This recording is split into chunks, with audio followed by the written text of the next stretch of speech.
Introduction. Le secret de Marie sur l'esclavage de la Sainte Vierge. Âme prédestinée. Voici un secret que le Très-Haut m'a appris et que je n'ai pu trouver en aucun livre ancien ni nouveau. Je vous le confie par le Saint-Esprit, à condition que vous ne le confierez qu'aux personnes qui le méritent par leurs oraisons, leurs aumônes, mortifications, persécutions et zèle du salut des âmes et détachement. Que vous vous en servirez pour devenir sainte et céleste, car ce secret ne devient grand qu'à mesure qu'une âme en fait usage. Prenez bien garde de demeurer les bras croisés, sans travail, car mon secret vous deviendrait poison et serait votre condamnation.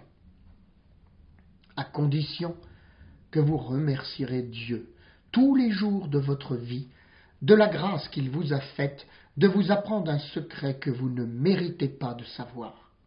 Et, à mesure que vous vous en servirez dans les actions ordinaires de votre vie, vous en connaîtrez le prix et l'excellence que vous ne connaîtrez d'abord qu'imparfaitement à cause de la multitude et la grièveté de vos péchés et de vos attaches secrètes à vous-même.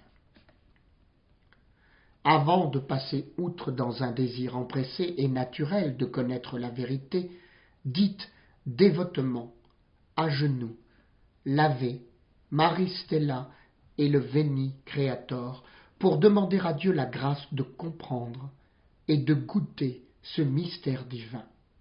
À cause du peu de temps que j'ai pour écrire et du peu que vous avez à lire, je dirai tout en abrégé.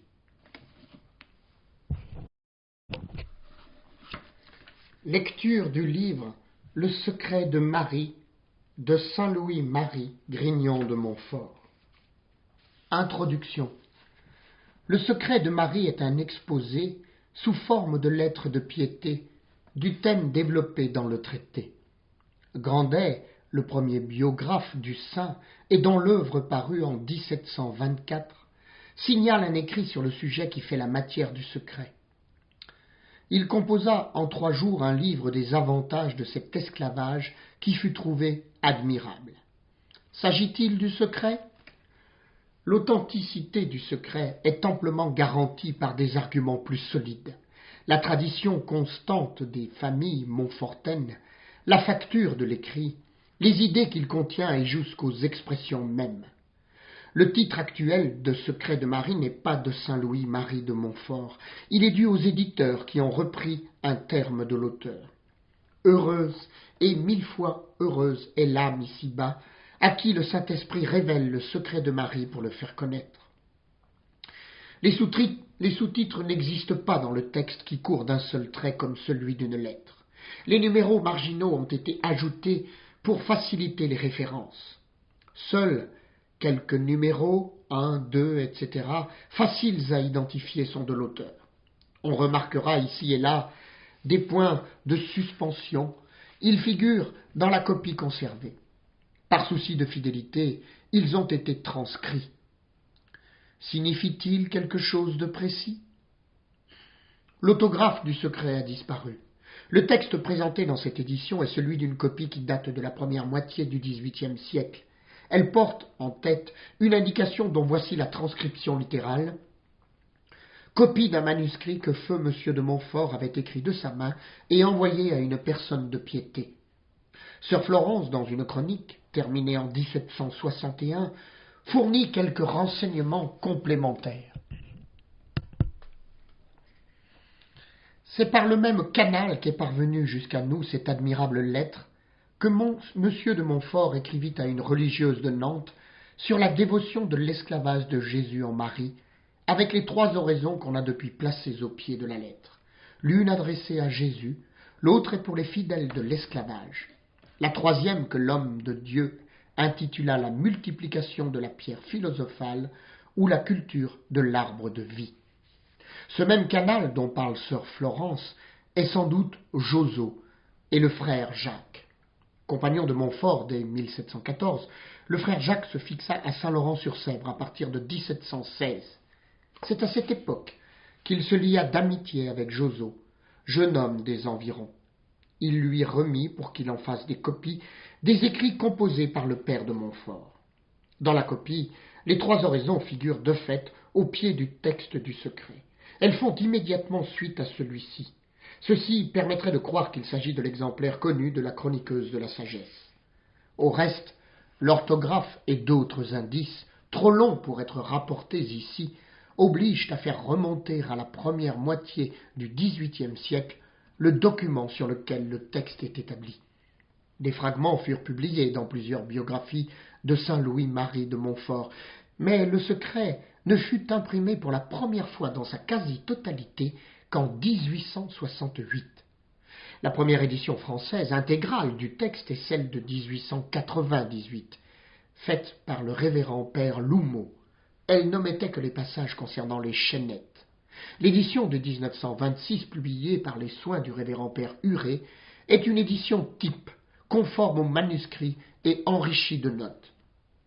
La présente édition, faite aussi sur le manuscrit copie, a permis une révision minutieuse du texte et la correction de certaines lectures défectueuses des éditions précédentes. Les éditions du Secret de Marie ont suivi, comme celles du traité, une marche ascendante dans les pays les plus divers. On compte aujourd'hui environ 350 éditions en 25 langues. Premier thème, nécessité d'une vraie dévotion à Marie. Premier point, la grâce de Dieu est absolument nécessaire.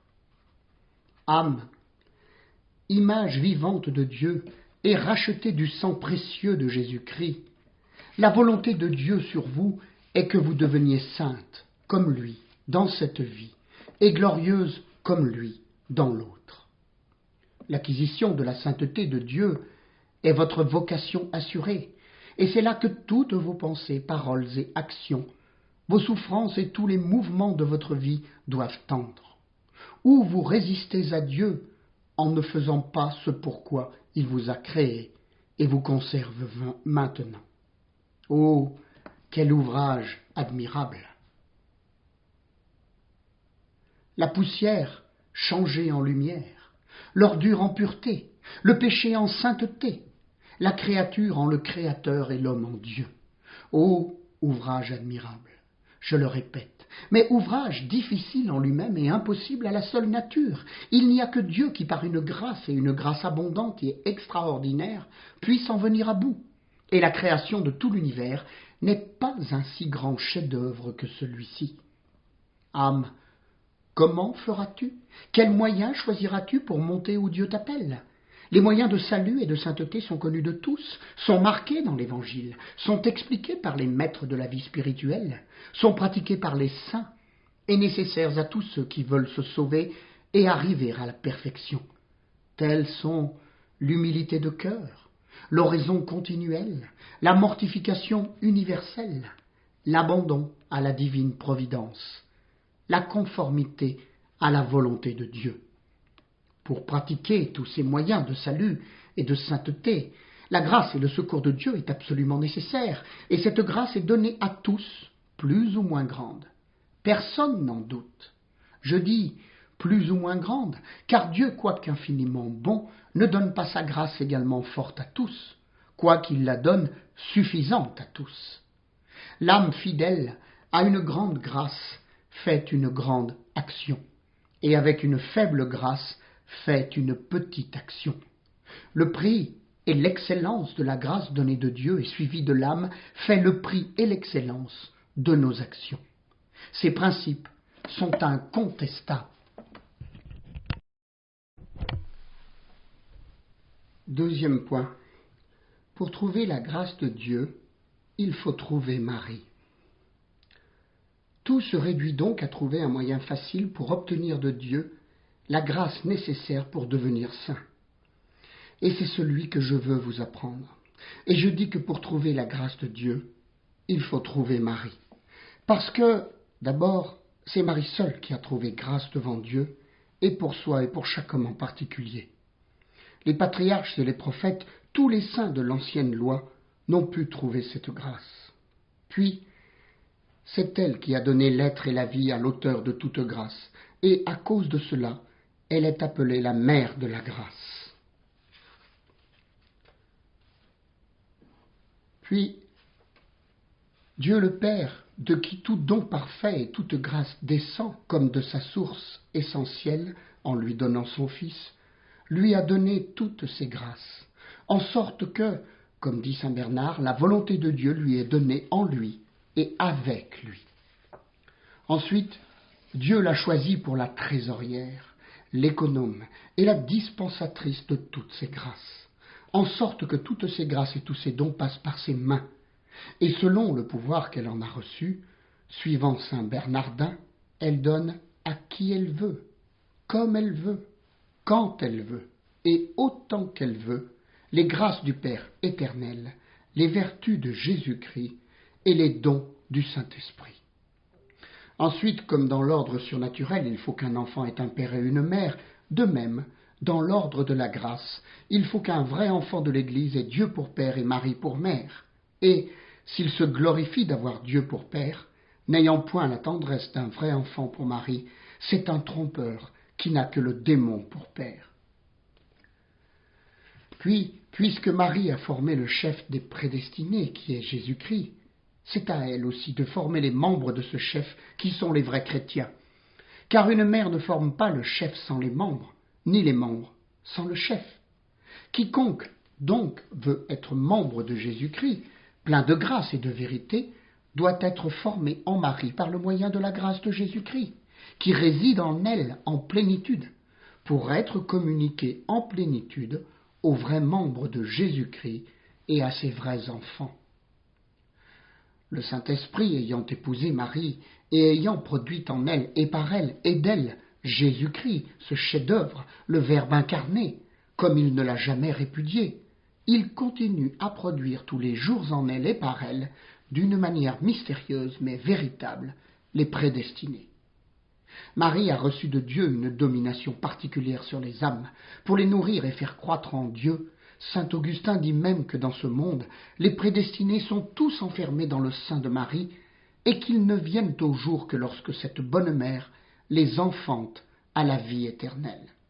Par conséquent, comme l'enfant tire toute sa nourriture de sa mère, qui la rend proportionnée à sa faiblesse, de même, les prédestinés tirent toute leur nourriture spirituelle et toute leur force de Marie.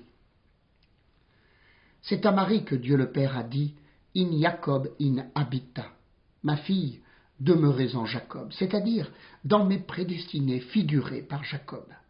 C'est à Marie que Dieu le Fils a dit « In Israël hereditare » ma chère mère, ayez votre héritage en Israël, c'est-à-dire dans les prédestinés.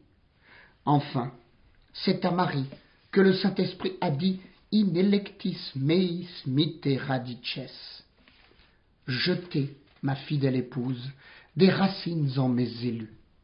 Quiconque donc est élu et prédestiné à la Sainte Vierge demeurante chez soi, c'est-à-dire dans son âme, et il la laisse y jeter les racines d'une profonde humilité, d'une ardente charité et de toutes les vertus.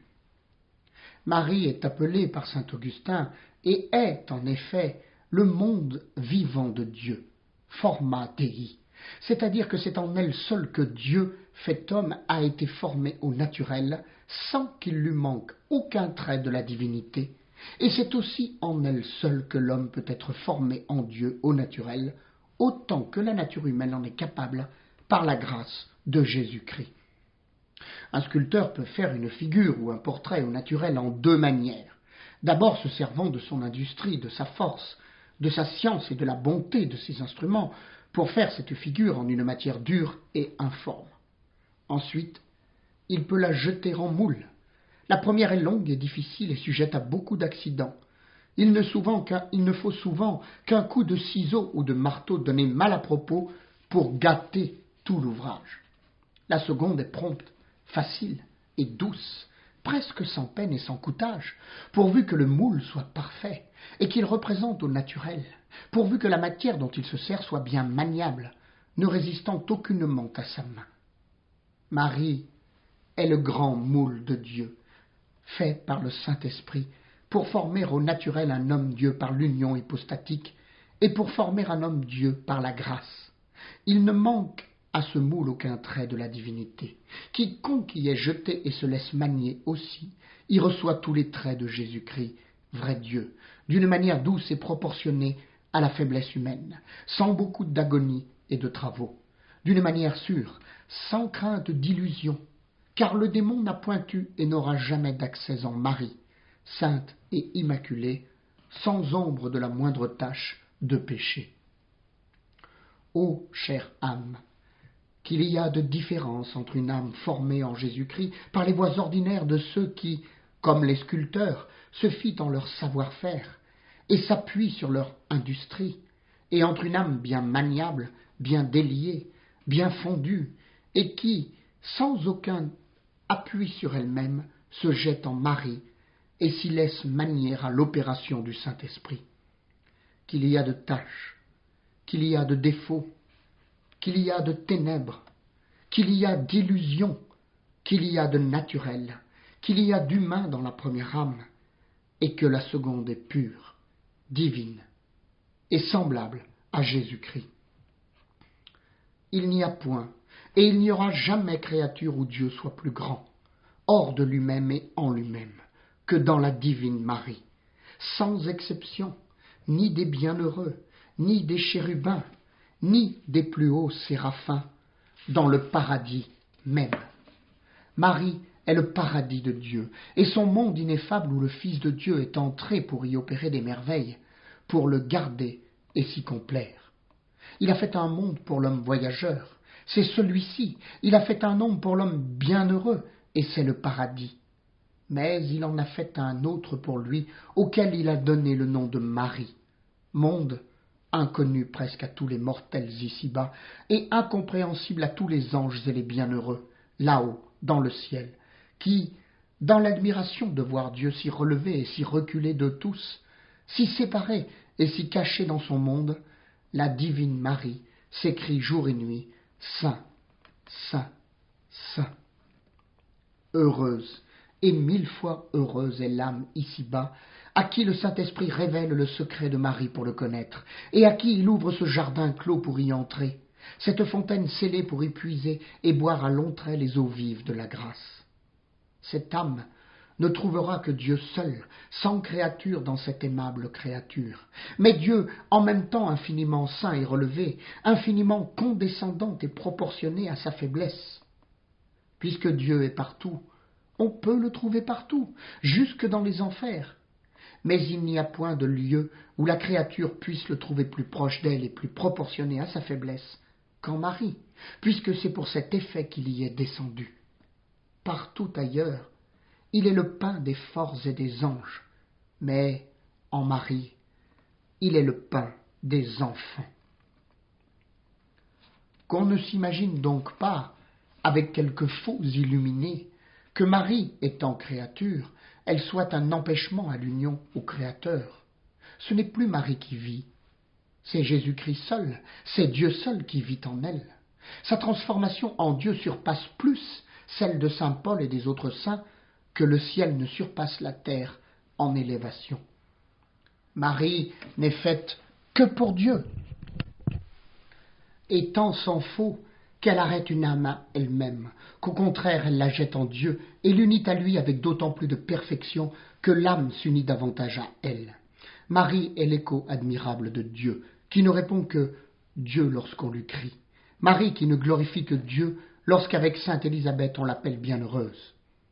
Si les faux illuminés, qui ont été misérablement abusés par le démon jusque dans l'oraison, avaient su trouver Marie, et par Marie Jésus, et par Jésus Dieu, ils n'auraient pas fait de si terribles chutes. Quand on a une fois trouvé Marie, et par Marie Jésus, et par Jésus Dieu le Père, on a trouvé tout bien, disent les saintes âmes. Qui dit tout n'accepte rien, toute grâce et toute amitié auprès de Dieu, toute sûreté contre les ennemis de Dieu, toute vérité contre le mensonge, toute facilité et toute victoire contre les difficultés du salut, toute douceur et toute joie dans les amertumes de la vie. Ce n'est pas que celui qui a trouvé Marie par une vraie dévotion soit exempt de croix et de souffrance, tant s'en faut.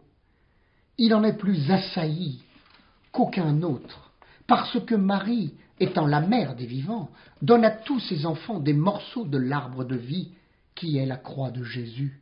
Mais c'est qu'en leur taillant de bonnes croix, elle leur donne la grâce de les porter patiemment et même joyeusement. En sorte que les croix qu'elle donne à ceux qui lui appartiennent sont plutôt des confitures ou des croix confites que des croix amères. Ou, s'ils s'en sentent pour un temps l'amertume du calice, qu'il faut boire nécessairement pour être ami de Dieu, la consolation et la joie que cette bonne mère fait succéder à la tristesse les animent infiniment à porter des croix encore plus lourdes et plus amères. Dernier petit point, une vraie dévotion à la Sainte Vierge est indispensable.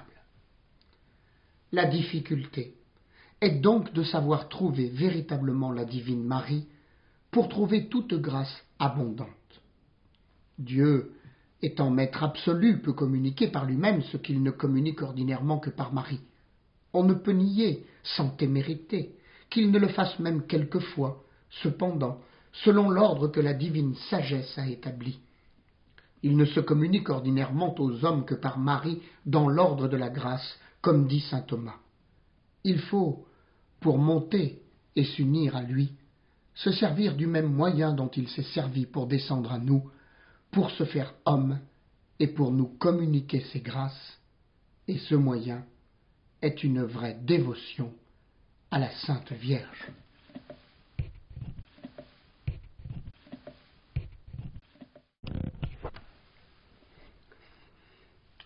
Deuxième thème, en quoi consiste la vraie dévotion à Marie? Premièrement, plusieurs véritables dévotions à la très sainte Vierge. Il y a, en effet, plusieurs véritables dévotions à la très sainte Vierge, et je ne parle pas ici des fausses.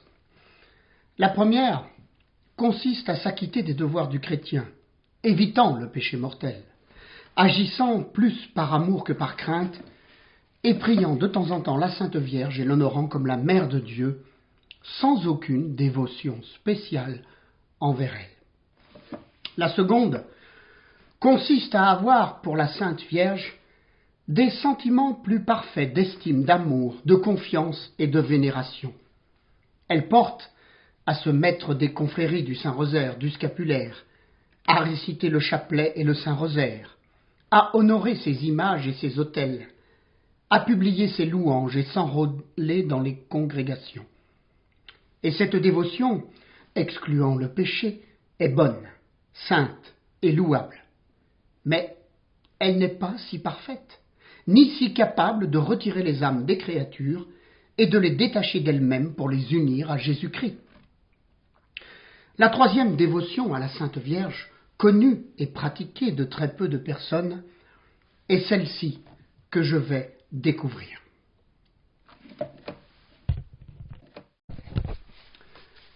Deuxièmement, donc, la parfaite pratique de dévotion à Marie. Premier point, en quoi elle consiste? Âme prédestinée, elle consiste à se donner tout entier, en qualité d'esclave à Marie et à Jésus, par elle, ensuite à faire toutes choses avec Marie, en Marie, par Marie et pour Marie. J'explique ces paroles. Il faut choisir un jour remarquable pour se donner, se consacrer, et sacrifier volontairement et par amour, sans contrainte, tout entier, sans aucune réserve, son corps et son âme, ses biens extérieurs de fortune, comme sa maison, sa famille et ses revenus, ses biens intérieurs de l'âme, ses mérites, ses grâces, ses vertus et satisfactions.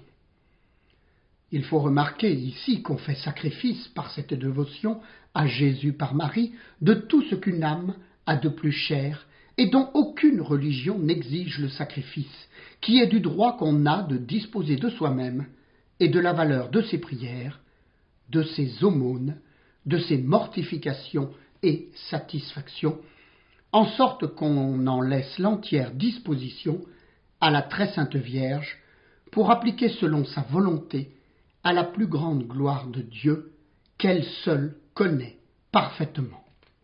On laisse en sa disposition toute la valeur satisfactoire et impétratoire de ses bonnes œuvres.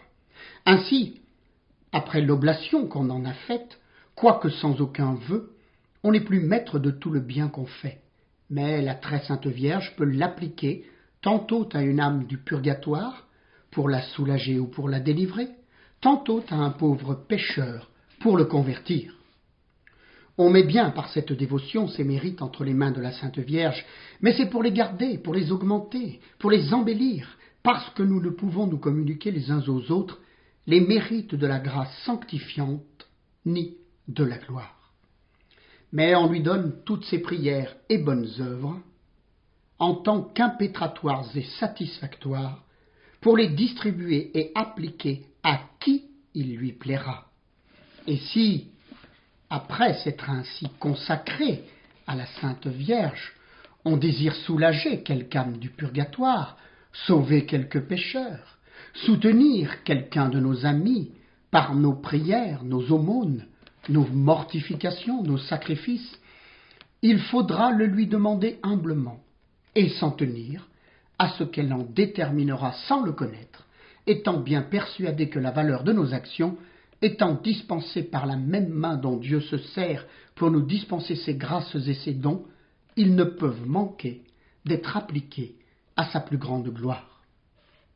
J'ai dit que cette dévotion consiste à se donner à Marie en qualité d'esclave.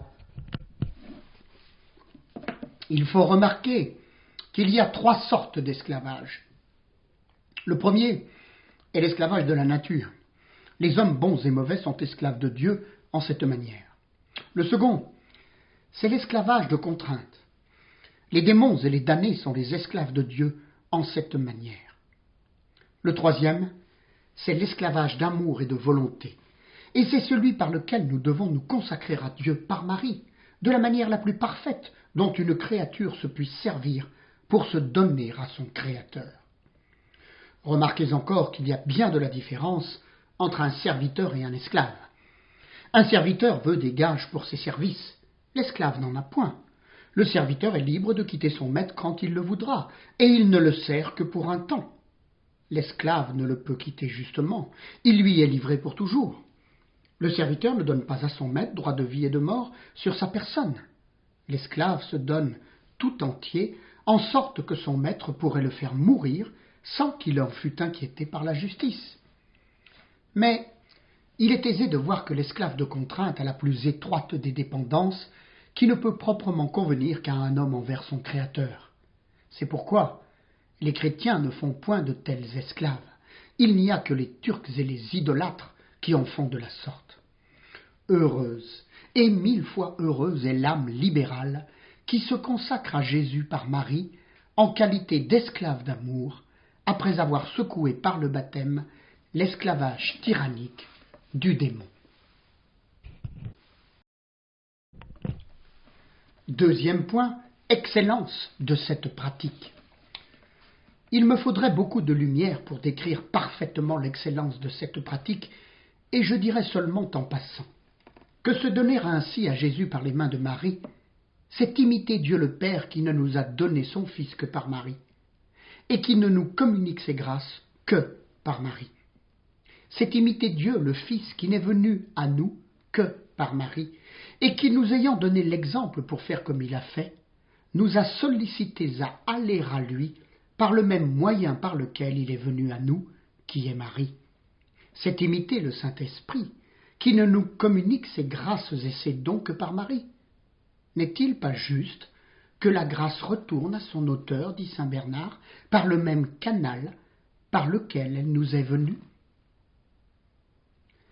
Aller à Jésus-Christ par Marie, c'est véritablement honorer Jésus-Christ, parce que c'est marquer que nous ne sommes pas dignes d'approcher de sa sainteté infinie directement par nous-mêmes, à cause de nos péchés, et que nous avons besoin de Marie, sa sainte mère, pour être notre avocate et notre médiatrice auprès de lui, qui est notre médiateur. C'est en même temps s'approcher de lui comme de notre médiateur et notre frère, et nous humilier devant lui comme devant notre Dieu et notre juge. En un mot, c'est pratiquer l'humilité qui ravit toujours le cœur de Dieu.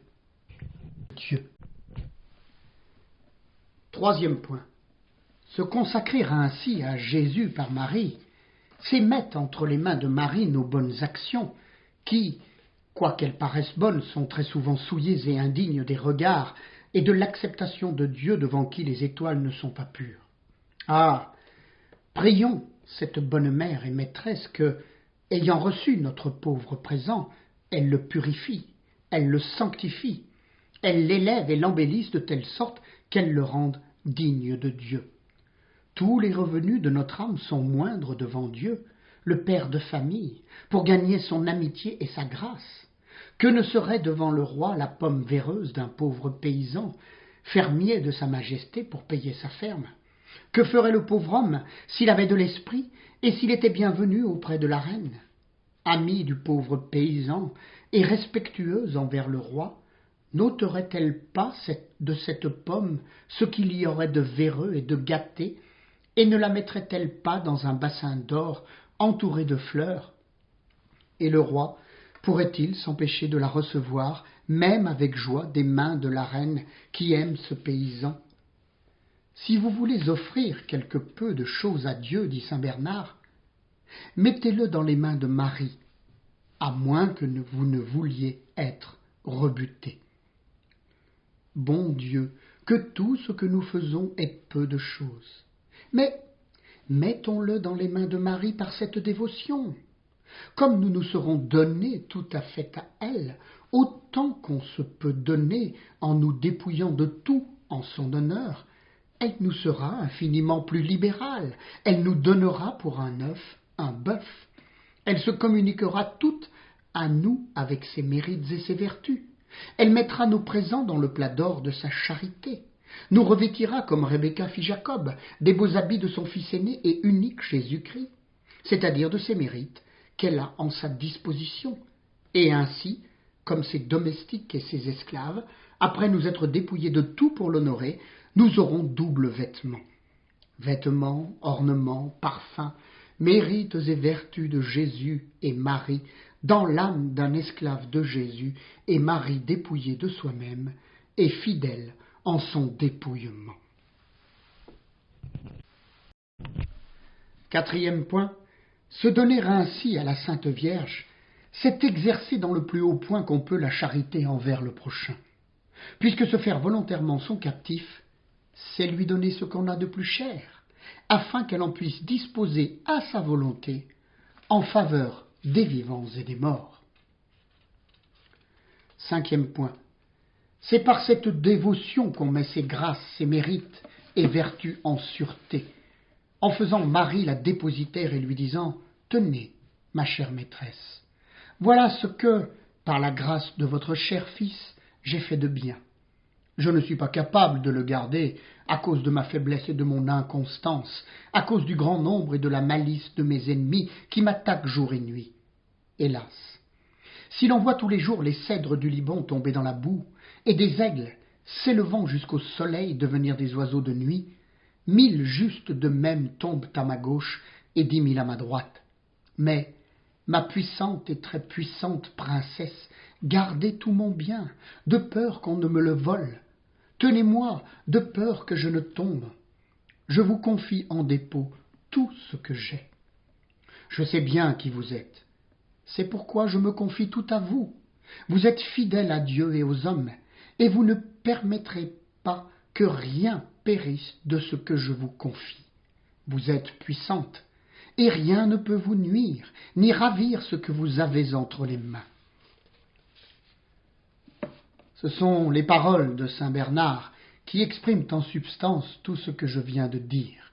Quand il n'y aurait que ce seul motif pour m'exciter à cette dévotion comme étant le moyen de me conserver et augmenter même dans la grâce de Dieu, je ne devrais respirer que feu et flamme pour elle. Sixième point, cette dévotion rend une âme vraiment libre de la liberté des enfants de Dieu. Comme pour l'amour de Marie, on se réduit volontairement en esclavage, cette chère maîtresse, par reconnaissance, élargit et dilate le cœur, et fait marcher à pas de géant dans la voie des commandements de Dieu. Elle ôte l'ennui, la tristesse et le scrupule. Ce fut cette dévotion que notre Seigneur apprit à la chère Agnès de Langeac, religieuse morte en odeur de sainteté, comme un moyen assuré pour sortir des grandes peines et perplexités où elle se trouvait. « Fais-toi, lui dit-il, esclave de ma mère, et prends la chaînette. » Ce qu'elle fit, et dans le moment, toutes ses peines cessèrent. Pour autoriser cette dévotion, il faudrait rapporter ici toutes les bulles et les indulgences des papes et les mandements des évêques en sa faveur, les confréries établies en son honneur, l'exemple de plusieurs saints et grands personnages qui l'ont pratiqué. Mais je passe tout cela sous silence. Autre point, la formule intérieure et l'esprit de cette dévotion. J'ai dit ensuite que cette dévotion consistait à faire toute chose avec Marie, en Marie, par Marie et pour Marie. Ce n'est pas assez de s'être donné une fois à Marie en qualité d'esclave. Ce n'est pas même assez de le faire tous les mois et toutes les semaines. Ce serait une dévotion trop passagère et elle n'élèverait pas l'âme à la perfection où elle est capable de l'élever. Il n'y a pas beaucoup de difficultés à s'enrôler dans une confrérie, à embrasser cette dévotion et à dire quelques prières vocales tous les jours, comme elle prescrit.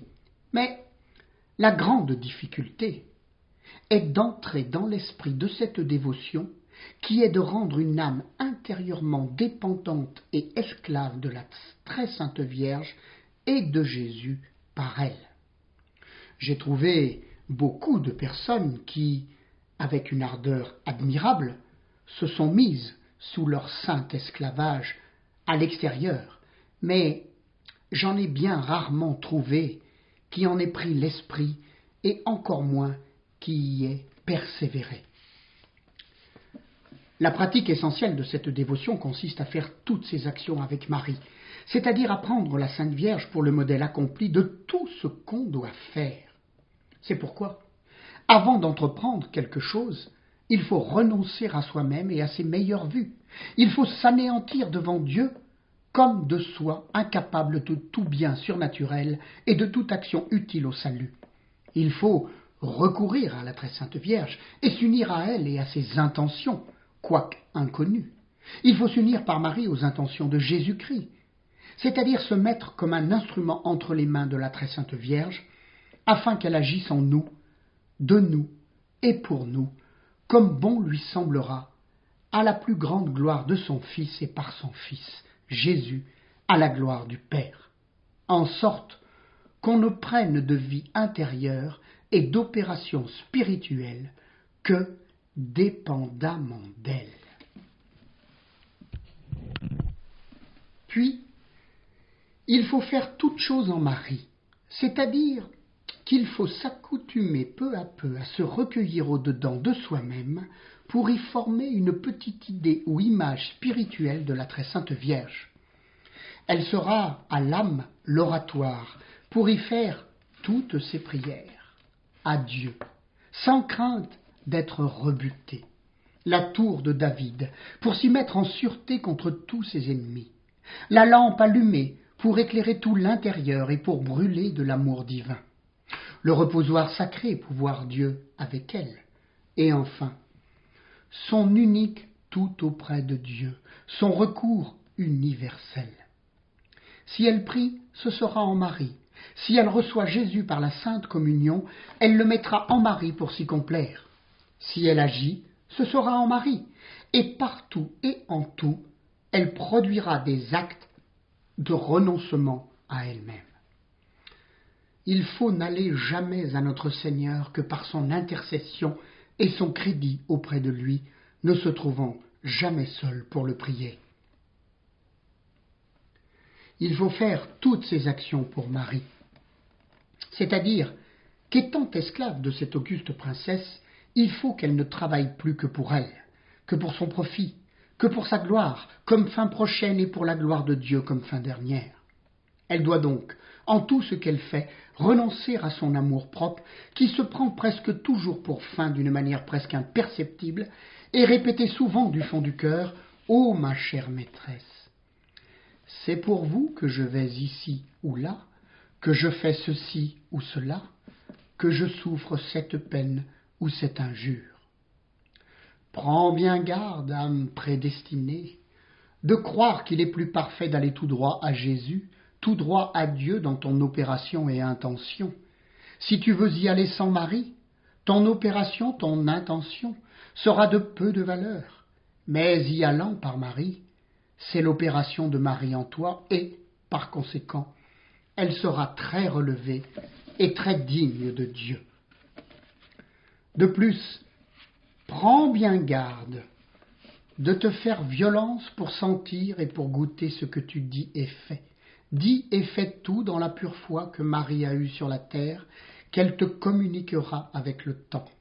Laisse à ta souveraine, pauvre petite esclave, la vue claire de Dieu, les transports, les joies, les plaisirs, les richesses, et ne prends pour toi que la pure foi, pleine de dégoût, de distraction, d'ennui, de sécheresse. Dis Amen, ainsi soit-il, à ce que fait Marie, ma maîtresse dans le ciel. C'est ce que je fais de meilleur pour le présent. Prends bien garde encore de te tourmenter si tu ne jouis pas sitôt de la douce présence de la Sainte Vierge en ton intérieur. Cette grâce n'est pas faite à tous, et quand Dieu en favorise une âme par grande miséricorde, il lui est bien aisé de la perdre si elle n'est pas fidèle à se recueillir souvent. Et si ce malheur t'arrivait, reviens doucement et fais amende honorable à ta souveraine.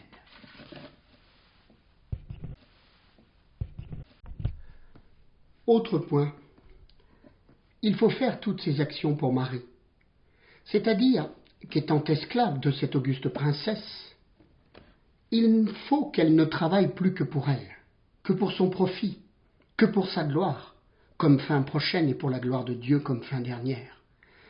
Elle doit donc en tout ce qu'elle fait renoncer à son amour-propre, qui se sent presque toujours pour fin d'une manière presque imperceptible, et répéter souvent du fond du cœur « Ô ma chère maîtresse, c'est pour vous que je vais ici ou là, que je fais ceci ou cela, que je souffre cette peine ou cette injure. Prends bien garde, âme prédestinée, de croire qu'il est plus parfait d'aller tout droit à Jésus, tout droit à Dieu dans ton opération et intention. Si tu veux y aller sans Marie, ton opération, ton intention sera de peu de valeur. Mais y allant par Marie, c'est l'opération de Marie en toi et par conséquent, elle sera très relevée et très digne de Dieu. De plus, prends bien garde de te faire violence pour sentir et pour goûter ce que tu dis et fais. Dis et fais tout dans la pure foi que Marie a eue sur la terre, qu'elle te communiquera avec le temps. Laisse à ta souveraine, pauvre petite esclave, la vue claire de Dieu, les transports, les joies, les plaisirs, les richesses, et ne prends pour toi que la pure foi, pleine de dégoût, de distraction, d'ennui, de sécheresse. Dis Amen, ainsi soit-il, à ce que fait Marie, ma maîtresse dans le ciel. C'est ce que je fais de meilleur pour le présent. Prends bien garde encore de te tourmenter si tu ne jouis pas sitôt de la douce présence de la Sainte Vierge en ton intérieur. Cette grâce n'est pas faite à tous, et quand Dieu en favorise une âme par grande miséricorde, il lui est bien aisé de la perdre si elle n'est pas fidèle à se recueillir souvent. Et si ce malheur t'arrivait, reviens doucement et fais amende honorable à ta souveraine.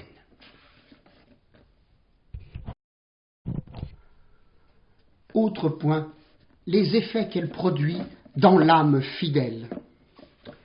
L'expérience t'en apprendra infiniment plus que je ne t'en dis, et tu trouveras, si tu as été fidèle au peu que je t'ai dit, tant de richesse et de grâce en cette pratique, que tu en seras surprise et ton âme en sera toute remplie d'allégresse.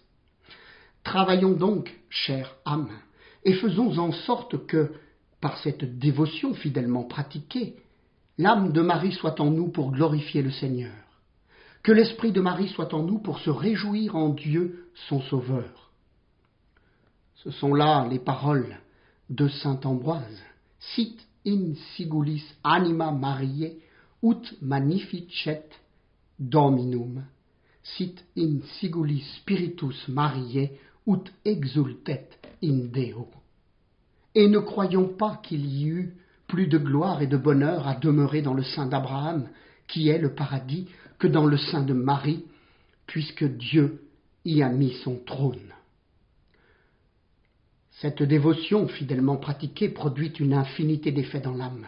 Mais le principal don que les âmes possèdent, c'est d'établir ici-bas la vie de Marie dans une âme, en sorte que ce n'est plus l'âme qui vit, mais Marie en elle, où l'âme de Marie devient son âme, pour ainsi dire. Or, quand par une grâce ineffable, mais véritable, la divine Marie est reine dans une âme, quelle merveille n'y fait-elle point? Comme elle est l'ouvrière des grandes merveilles, particulièrement à l'intérieur, elle y travaille en secret, à l'insu même de l'âme, qui par sa connaissance détruirait la beauté de ses ouvrages. Comme elle est partout, Vierge féconde, elle porte dans tout l'intérieur où elle est la pureté de cœur et de corps, la pureté en ses intentions et ses desseins, la fécondité en bonnes œuvres. Ne croyez pas, chère âme, que Marie, la plus féconde de toutes les créatures, et qui est allée jusqu'au point de produire un Dieu, demeure oiseuse en une âme fidèle. Elle la fera vivre sans cesse à Jésus-Christ, et Jésus-Christ en elle. Et si Jésus-Christ est aussi bien le fruit de Marie en chaque âme en particulier que par tout le monde en général, c'est particulièrement dans l'âme où elle est que Jésus-Christ est son fruit et son chef-d'œuvre. Enfin, Marie devient toute chose à cette âme auprès de Jésus-Christ. Elle éclaire son esprit par sa pure foi. Elle approfondit son cœur par son humilité. Elle l'élargit et l'embrase par sa charité. Elle le purifie par sa pureté. Elle l'anoblit et l'agrandit par sa maternité. Mais à quoi est-ce que je m'arrête? Il n'y a que l'expérience qui apprend ces merveilles de Marie, qui sont incroyables aux gens savants et orgueilleux, et même au commun des dévots et dévotes. Comme c'est par Marie que Dieu est venu au monde pour la première fois, dans l'humiliation et l'anéantissement, ne pourrait-on pas dire aussi que c'est par Marie que Dieu viendra une seconde fois, comme toute l'Église l'attend, pour régner partout et pour juger les vivants et les morts? Savoir comment cela se fera et quand cela se fera, qui est-ce qui le sait? Mais je sais bien que Dieu, dont les pensées sont plus éloignées des nôtres que le ciel ne l'est de la terre, viendra dans un temps et de la manière la moins attendue des hommes, même les plus savants et les plus intelligents dans l'Écriture sainte, qui est fort obscure sur ce sujet. L'on doit croire encore que sur la fin des temps, et peut-être plus tôt qu'on ne pense, Dieu suscitera de grands hommes remplis du Saint-Esprit et de celui de Marie, pour lesquels cette divine souveraine fera de grandes merveilles dans le monde, pour détruire le péché et établir le règne de Jésus-Christ, son Fils, sur celui du monde corrompu. Et c'est par le moyen de cette dévotion à la très sainte Vierge que je ne fais que tracer et amoindrir par ma faiblesse que ces saints personnages viendront à bout de tout.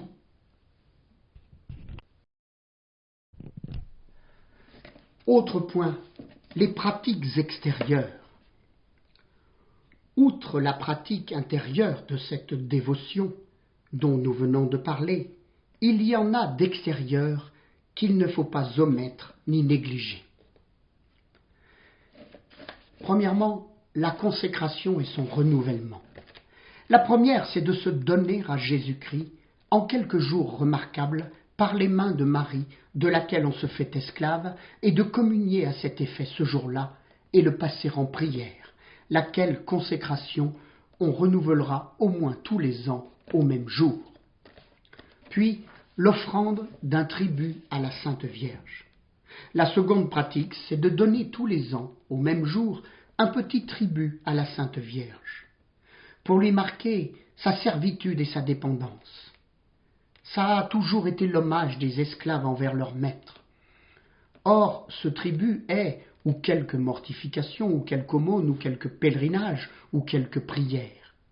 Le bienheureux marin, au rapport de son frère Saint-Pierre d'Amiens, prenait la discipline publiquement tous les ans au même jour devant un autel de la Sainte Vierge. On ne demande ni conseil cette faveur, mais si l'on ne donne pas beaucoup à Marie, l'on doit au moins offrir ce qu'on lui présente avec un cœur humble et bien reconnaissant. Puis, la célébration spéciale de la fête de l'Annonciation. La troisième est de célébrer tous les ans, avec une dévotion particulière, la fête de l'Annonciation, qui est la fête principale de cette dévotion qui a été établie pour honorer et pour imiter la dépendance où le Verbe éternel se mit en ce jour pour notre amour. Puis, la récitation de la petite couronne et du Magnificat.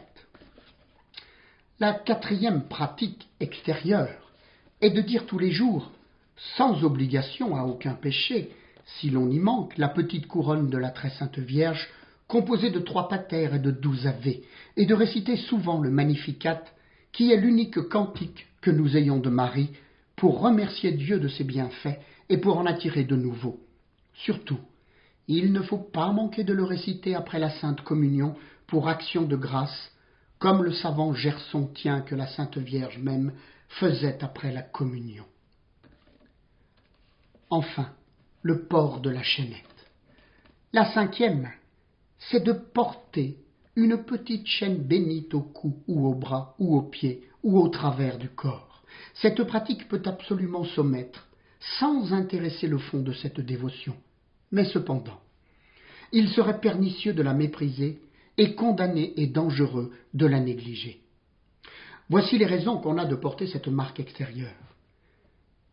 Pour se garantir des funestes chaînes du péché originel et actuel dont nous avons été liés. Pour honorer les cordes et les liens amoureux dont notre Seigneur a bien voulu être garrotté pour nous rendre vraiment libres. Comme ces liens sont des liens de charité, c'est pour nous faire souvenir que nous ne devons agir que par le mouvement de cette vertu. Enfin, c'est pour nous faire ressouvenir de notre dépendance de Jésus et de Marie en qualité d'esclaves qu'on a coutume de porter semblable chaîne. Plusieurs grands personnages qui s'étaient fait esclaves de Jésus et de Marie estimaient tant ces chaînettes qu'ils se plaignaient de ce qu'il ne leur était pas permis de les traîner publiquement à leurs pieds comme les esclaves des Turcs.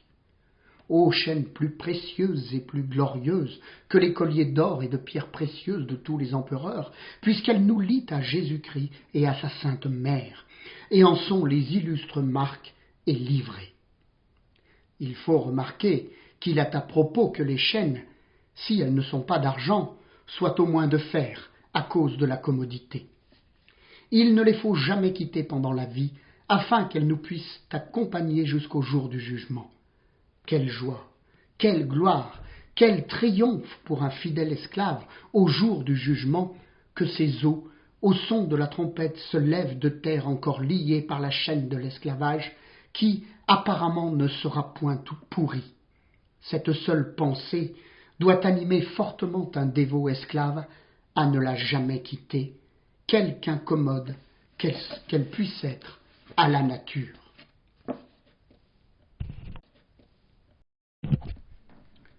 Supplément, oraison à Jésus.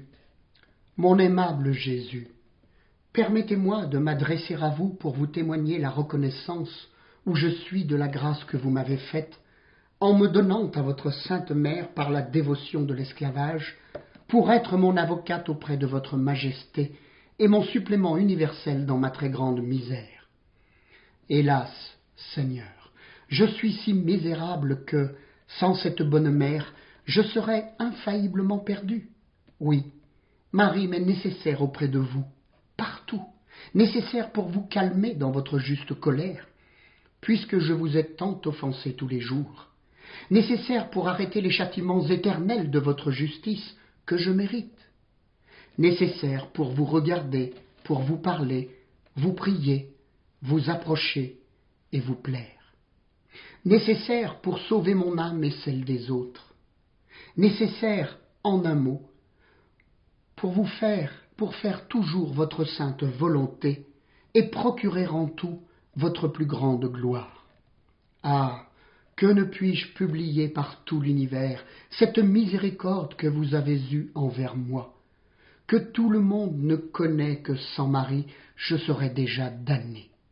Que ne puis-je rendre de dignes actions de grâce d'un si grand bienfait? Marie est en moi. Oh, quel trésor! Oh, quelle consolation! Et je ne serai pas, après cela, tout à elle. Oh, quelle ingratitude, mon cher Sauveur! Envoyez-moi plutôt la mort que ce malheur m'arrive, car j'aime mieux mourir que de vivre sans être tout à Marie. Je l'ai 1000 et 1000 fois prise pour tout mon bien avec saint Jean l'évangéliste au pied de la croix, et je me suis autant de fois donné à elle. Mais si je ne l'ai pas encore bien fait selon vos désirs, mon cher Jésus, je le fais maintenant, comme vous le voulez que je le fasse. Et si vous voyez en mon âme et mon corps quelque chose qui n'appartienne pas à cette auguste princesse, je vous prie de me l'arracher et de le jeter loin de moi, puisque n'étant pas à Marie, il est indigne de vous. Ô Saint-Esprit, accordez-moi toutes ces grâces et plantez, arrosez et cultivez en mon âme l'aimable Marie, qui est l'arbre de vie véritable, afin qu'il croisse, qu'il fleurisse et apporte du fruit de vie avec abondance. Ô Saint-Esprit, donnez-moi une grande dévotion et un grand penchant vers votre divine épouse, un grand appui sur son sein maternel et un recours continuel à sa miséricorde, afin qu'en elle, vous formiez en moi Jésus-Christ au naturel, grand et puissant, jusqu'à la plénitude de son âge parfait. Ainsi soit-il. Oraison à Marie pour ses fidèles esclaves. Je vous salue Marie, fille bien-aimée du Père éternel. Je vous salue Marie, mère admirable du Fils. Je vous salue Marie, épouse très fidèle du Saint-Esprit. Je vous salue Marie, ma chère mère, mon aimable maîtresse et ma puissante souveraine. Je vous salue, ma joie, ma gloire, mon cœur et mon âme. Vous êtes tout à moi par miséricorde, et je suis tout à vous par justice. Et je ne le suis pas encore assez. Je me donne à vous tout entier de nouveau en qualité d'esclave éternel, sans rien réserver pour moi ni pour autre. Si vous voyez encore en moi quelque chose qui ne vous appartienne pas, je vous supplie de le prendre en ce moment et de vous rendre la maîtresse absolue de mon pouvoir, de détruire et déraciner et d'y anéantir tout ce qui déplaît à Dieu, et d'y planter, d'y élever et d'y opérer tout ce qui vous plaira. Et que la lumière de votre foi dissipe les ténèbres de mon esprit, que votre humilité profonde prenne la place de mon orgueil, que votre contemplation sublime arrête les distractions de mon imagination vagabonde, que votre vue continuelle de Dieu remplisse ma mémoire de sa présence, que l'incendie de la charité de votre cœur dilate et embrase la tiédeur et la froideur du mien, que vos vertus prennent la place de mes péchés, que vos mérites soient mon ornement et mon supplément devant Dieu. Enfin, ma très chère et bien-aimée mère, faites, s'il se peut, que je n'ai point d'autre esprit que le vôtre pour connaître Jésus-Christ et ses divines volontés, que je n'ai point d'autre âme que la vôtre pour louer et glorifier le Seigneur, que je n'ai point d'autre cœur que le vôtre pour aimer Dieu d'un amour pur et d'un amour ardent comme vous. Je ne vous demande ni vision, ni révélation, ni goût, ni plaisir même spirituel. C'est à vous de voir clairement sans ténèbres, c'est à vous de goûter pleinement sans amertume. C'est à vous de triompher glorieusement à la droite de votre Fils dans le ciel, sans aucune humiliation.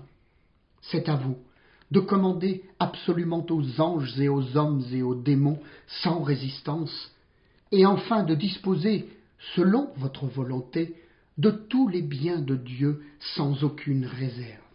Voilà, divine Marie, la très bonne part que le Seigneur vous a donnée et qui ne vous sera jamais ôtée, et ce qui me donne une grande joie.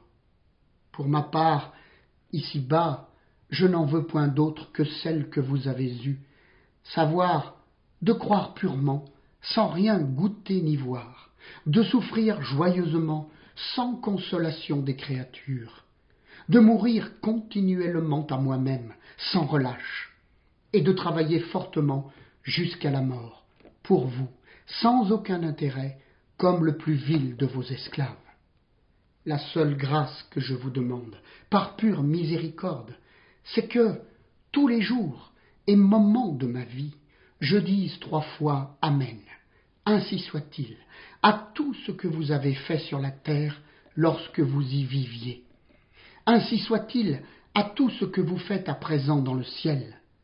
Ainsi soit-il à tout ce que vous faites en mon âme, afin qu'il n'y ait que vous à glorifier pleinement Jésus en moi pendant le temps et l'éternité. Ainsi soit-il.